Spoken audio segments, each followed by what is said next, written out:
Mr. President, first of all, thank you for taking the time to talk with us. When you signed the National Defense Authorization Act into law, you issued a signing statement at that time that said you would not use that power for indefinite detention on Americans. You understood the concerns that people had. A judge earlier this year issued that the administration couldn't use those powers because it's unconstitutional. So why are the government's own lawyers fighting that judge's order, the injunction in particular? Well, look, the basic principle here is, number one, my first job is to keep the American people safe. Number two, we've got to do it in a way that respects our values and our traditions of rule of law. That's why I ban torture. That's why I've argued that we should actually close Guantanamo. But I've also said that, you know, we've got some bad guys who are down there who we may not be able to try in a traditional court, but have pledged to try to hurt Americans. And so that's something that we inherited, that we're dealing with, and it's complicated. On the other hand, what I also said was a U.S. citizen can never be subject to that kind of detention. Congress disagreed with me, and I didn't want us to not be able to finance our military and pay our soldiers and our troops. So I signed the bill, but what I also said was, look, that I'm never going to use this power, and you know, what I would suspect is that the courts are going to agree with us over the long term that that is not something that you can use when it comes to U.S. citizens. Well, let me ask you then also about the so-called presidential kill list that's gotten a lot of attention, and this list of folks who have been targeted for assassination. And on that list have been U.S. citizens who have not been afforded trial, including Anwar al-Awlaki. How do you, as president, or any president for that matter, regardless of party or person, utilize that power to assassinate even U.S. citizens? Well, first of all, you're basing this on reports in the news that have never been confirmed by me, and I don't talk about our national security decisions in that way.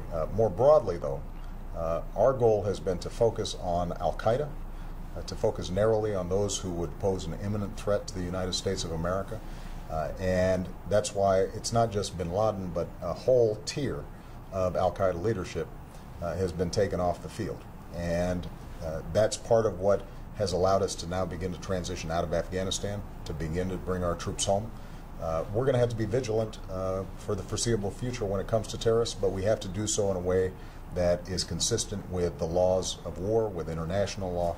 That's something we've always abided by, but beyond that I probably can't comment on something as specific as what you just mentioned. Can you comment on you mentioned about al-Qaeda during your speech, going after al-Qaeda in Afghanistan, certainly going after them in Yemen as well, and yet there's some concern about the U.S. funding the Syrian opposition when there are a lot of reports that al-Qaeda is kind of heading up that opposition. How do you justify the two? Well, I share that concern, and so what we've done is to say we will provide non-lethal assistance to Syrian opposition leadership that are committed to a political transition, committed to an observance of human rights.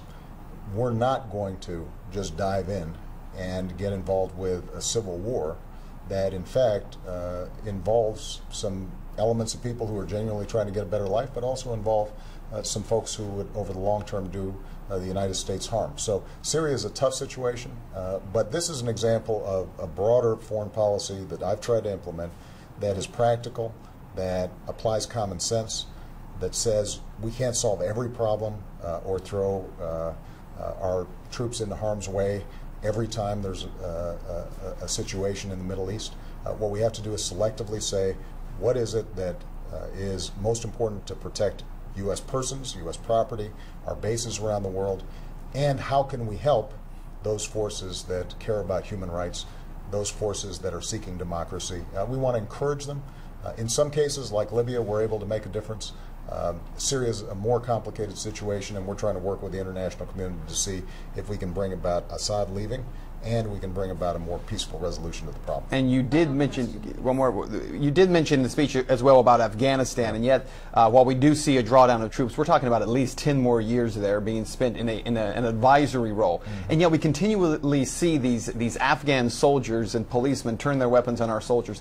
Is it worth it for us to retain American lives there, Americans who are being killed by these Afghan soldiers they're supposed to be training? Shouldn't we just bring all those troops home, or do we stay another 10 years? Well, keep in mind, we're not planning to stay another 10 years. This war will be over in 2014.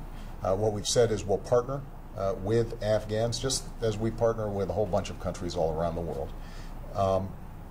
the recent spate of what are called green on blue attacks, where folks who are at least in Afghan police or military uniforms end up attacking us, is something that's deeply troubling, and our Joint Chiefs are spending a lot of time on. Keep in mind, though, there are 300,000 Afghan soldiers that are partnering with us. And so even one attack like this is one too many. But it's absolutely not true that what we're seeing is generally antagonism with Afghan forces. In fact, they welcome and are very interested in us training them so that they can be responsible for their own security. And the sooner we can accomplish that, the better off we are.